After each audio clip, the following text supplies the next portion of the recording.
बिस्मिल्लाहिर्रहमानिर्रहीम। Dear students, my self Tahir Mahmood. तो student आज हम पढ़ने जा रहे हैं first year chemistry chapter number 4 stoichiometry. तो लेक्चर नंबर 3 आज हम पढ़ेंगे।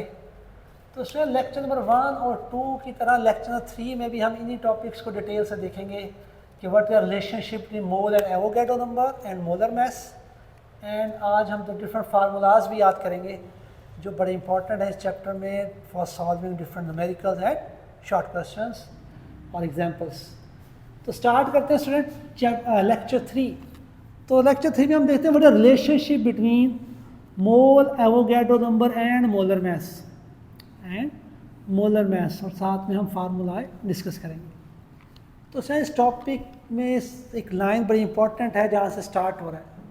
तो लाइन क्या है? अगर it is interesting to know that different masses of elements have same number of atoms. हमारे पास डिफरेंट masses होते हैं एलिमेंट्स के, लेकिन उनका अंदर जो एटम्स की तादाद है वो सेम होती है। तो it is very interesting to know that ऐसा होता है। जैसे देखेंगे हमारे पास है 4 ग्राम ऑफ हीलियम। तो अगर हमारे पास 4 ग्राम हीलियम है ना, तो it is equal to 1 mole of helium.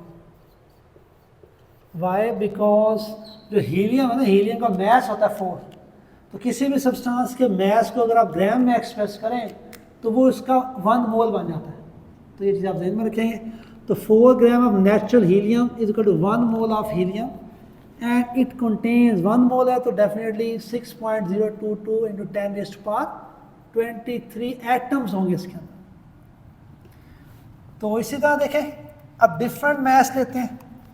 अब हमारे पास 12 ग्राम है, कार्बन के 12 ग्राम है। तो 12 ग्राम ऑफ कार्बन, तो कार्बन का मैस 12 होता है, तो हमने ग्राम में एक्सप्रेस कर दिया। तो it is called 1 mole of carbon. तो इसके हम 1 मोल ऑफ कार्बन भी कह सकते हैं, ग्राम एटम ऑफ कार्बन भी कह सकते हैं। ठीक हो गया? तो मोलर मैस भी कह सकते हैं। तो बस 12 gram of carbon is equal to 1 mole of carbon.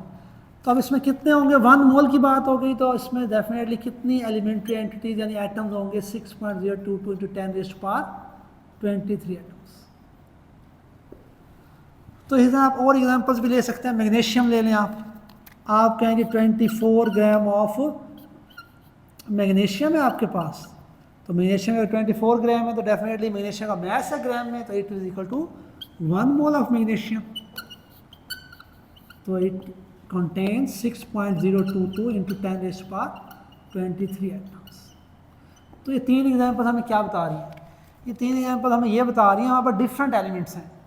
तो डिफरेंट एलिमेंट्स के डिफरेंट मैसेज होते हैं, different elements and their different masses but they contain same number of atoms. देखिए उनमें एटम्स की तादाद जो है वो सेम है। तो इसकी रीज़न यही है कि जाहिर बात है हीलियम है, तो हीलियम जो है इसका एटम जो है इसमें लेस नंबर ऑफ प्रोटॉन है, न्यूट्रॉन है। ठीक हो गया? तो इसका 4 ग्राम ही जो है उसमें इतने एटम्स बन जाएंगे हमारे पास। इधर कार्बन है तो इसमें डेफिनेटली ज़्यादा प्रोटॉन है, ज़्यादा न्यूट्रॉन्स हैं। तो जाहिर बात है अगर 12 ग्राम कार्बन हो देन उसके इतने एटम्स बनेंगे हमारे पास। तो ये आपके पास हो गए example in terms of elements. इसी तरह अब इसी को हम चेंज कर दें, हम कह सकते हैं it is interesting to know that different masses of elements की क्या करते हैं? Molecular compounds have different number of atoms, क्या कर सकते हैं? मॉलिक्यूल्स। तो हम कह सकते हैं different masses of molecular substances have same number of molecules. तो अगर हम उस सेंस में बात करें तो ये 3 एग्जांपल्स थे हमारी एलिमेंट्स के सेंस में। तो नेक्स्ट अगर हम मॉलिक्यूलर कंपाउंड्स की बात करें तो मॉलिक्यूलर कंपाउंड्स, तो देखिए मैं कहता हूँ मेरे पास 18 ग्राम ऑफ वाटर। तो 18 ग्राम ऑफ वाटर है मेरे पास। तो ये वाटर का मैस होता है 18 ग्राम में एक्सप्रेस किया तो डेफिनेटली क्या बन गया? ये 1 मोल ऑफ वाटर। तो 1 mole of water, water is the compound. तो कंपाउंड है तो इट कंटेन मॉलिक्यूल्स। कितने? एवोगैड्रो नंबर ऑफ मॉलिक्यूल्स होंगे इसके अंदर। तो इसी तरह मैं कह सकता हूँ जी 342 ग्राम ऑफ सक्रोज। तो अगर मेरे पास सक्रोज के 342 ग्राम सक्रोज है मेरे पास, तो सक्रोज का formula all you no C12H22O11 sucrose.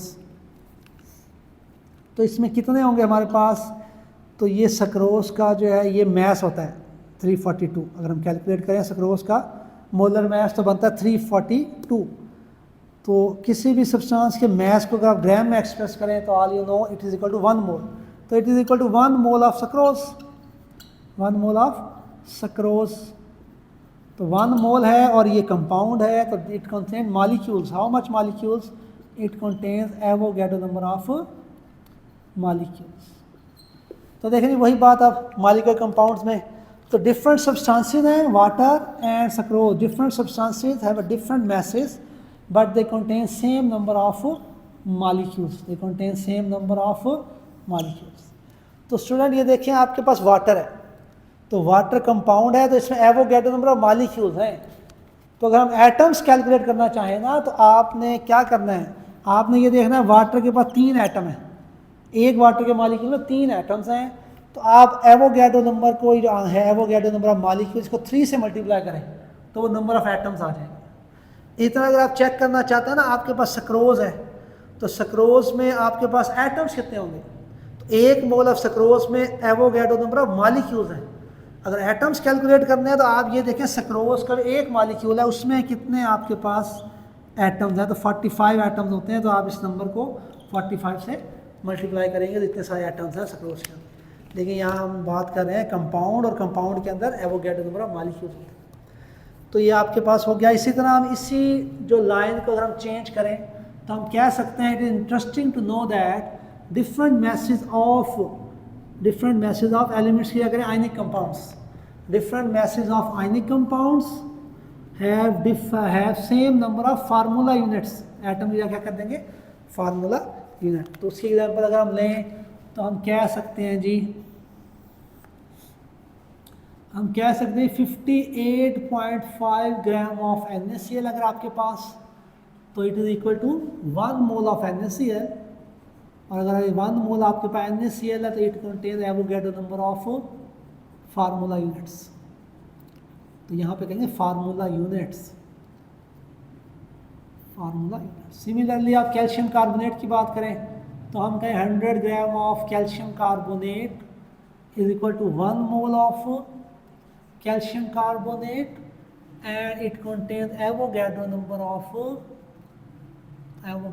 Of formula units. तो ये बात यहाँ पे भी हो गई, ठीक हो गया। तो different masses of different substances, different ionic compounds हैं, डिफरेंट मैसेज हैं but it contain same number of formula units. तो इसी तरह इसी चीज़ को आप आयनिक स्पीशीज़ की सेंस में डिस्कस कर सकते हैं। तो in sense of ionic species तो हम कह सकते हैं if I have 17 gram of OH negative ions, तो OH negative ion hydroxide ions का 17 ग्राम मैस होता है, तो it is equal to 1 mole of OH negative और इट कंटेन्स 6.022 इंटू 10⁻23 आयंस। तो इसमें आयंस हो गए इतने। तो इस तरह दूसरी एग्जांपल हम दे सकते हैं जी, हम कहते हैं जी मेरे पास 62 ग्राम है मेरे पास नाइट्रेट आयन के, तो 62 ग्राम नाइट्रेट आयन के हैं, तो ये नाइट्रेट आयन का मैस होता है ग्राम में, तो it is equal to 1 mole of nitrate ions and it contains Avogadro number of ions. तो यहाँ भी वो बात हो गई, different masses of different ionic species have same number of ions. तो ये था हमारे पास रिलेशनशिप हमने देखा according to our book, relationship between mole Avogadro number and molar mass. ठीक हो गया। तो ये इनके मोलर मैसेज भी होते हैं, the mass of 1 mole of a substance called molar mass. तो ये इनके मोलर मैसेज भी हैं। तो नेक्स्ट में देखते हैं डिफरेंट फार्मूलाज। तो इस चैप्टर में हमारे पास बहुत सारे छोटे छोटे शॉर्ट क्वेश्चन हैं, उनको सॉल्व करने के लिए और एग्जाम्पल्स और न्यूमेरिकल्स को सॉल्व करने के लिए कौन से इंपॉर्टेंट फार्मूलाज हैं वो हमने याद करने हैं, और ये बहुत बहुत बहुत इंपॉर्टेंट है, ये आप सब बच्चों ने याद करने हैं बहुत अच्छे से। तो शायद देखें फार्मूला है, तो नंबर 1 जो हमने याद करना है वो है नंबर ऑफ मोल्स। तो आप कहेंगे number of moles is equal to given mass, जैसे मैस लिख लें आप, mass divided by molar mass, number of moles equal to mass और मोलर मैस। इसी फार्मूले को शॉर्ट फॉर्म में हम ऐसे लिख सकते हैं, एन मतलब number of moles, M small M representing mass and capital M representing molar mass. तो उसमें पहले फार्मूले से दूसरा फार्मूला बनेगा जो आपने याद करना है।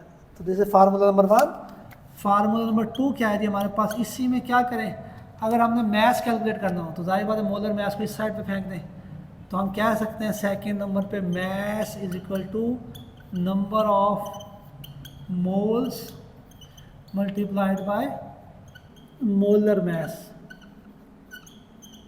तो इसी को हम शॉर्ट फॉर्म में कैसे लिख सकते हैं फार्मूले को, mass M is equal to N multiplied by M, mass is equal to number of moles multiplied by molar mass. तो ये दो फार्मूलाज हो गए। थर्ड नंबर पे देखें जी, अब थर्ड नंबर पे जो है वो भी एक और फार्मूला है हमारे पास नंबर ऑफ मोल्स को कैलकुलेट करने का। तो वो क्या है, वो हम कहेंगे जी number of moles is equal to number of particles, number of particle divided by Avogadro's number, Avogadro's number. ठीक हो गया ये फार्मूला नंबर 3। अब नंबर 3 से हम 4 बनाएंगे। तो अगर हमने नंबर ऑफ पार्टिकल्स कैलकुलेट करने हो, नंबर ऑफ पार्टिकल्स मतलब नंबर ऑफ एटम्स भी हो सकते हैं, मॉलिक्यूल्स भी हो सकते हैं, फार्मूला यूनिट्स भी हो सकते हैं, ठीक है, आयंस भी हो सकते हैं। तो अगर नंबर ऑफ पार्टिकल्स कैलकुलेट करना है तो डेफिनेटली एवोगैड्रो नंबर को यहाँ पे मल्टीप्लाई कर दें नंबर ऑफ मोल्स के साथ। तो क्या बनेगा ये नंबर 4 नंबर पे फार्मूला है, नंबर 4 पे बनेगा हमारे पास number of particles, number of particles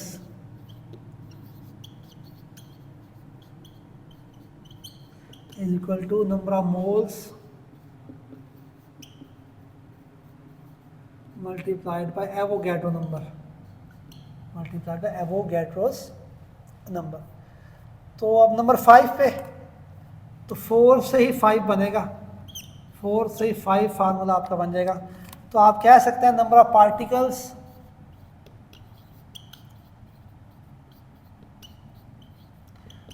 is equal to number of moles. अब नंबर ऑफ मोल्स क्या होता है, ये नंबर ऑफ मोल्स का जो पहला फार्मूला ये देखें, number of moles equal to mass over molar mass. तो इसी को अगर आप यहाँ नंबर ऑफ मोल्स की जगह पुट कर दें मैस ओवर मोलर मैस, तो ये आपका 5th फार्मूला बन जाएगा।